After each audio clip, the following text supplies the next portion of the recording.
Nang hiningi na magkabalik ulit sila ni Barbie. So meron na. Pareho naman silang single. Meron na. Ay, talaga, yun ang pa next question namin. Sa tingin mo sila na ba? Hindi ko pa natatanong sa kanya yun. Pero, ang Pero sinasabi bagay niya sila. sa akin, si Barbie baka kakahiwalay lang.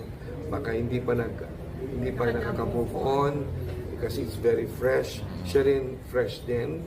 Kakahiwalay din niya sa non-showbiz girlfriend niya. Parang sabi niya, in wish ng mga tao na sana sila together, may bagay naman sila.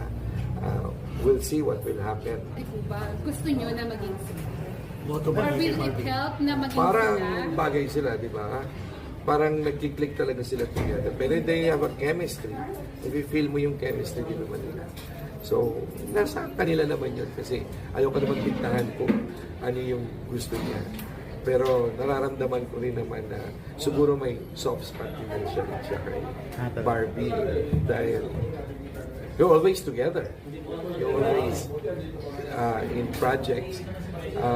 Nasa kanya na yun kung paano niya, pareho naman siya single, pwede na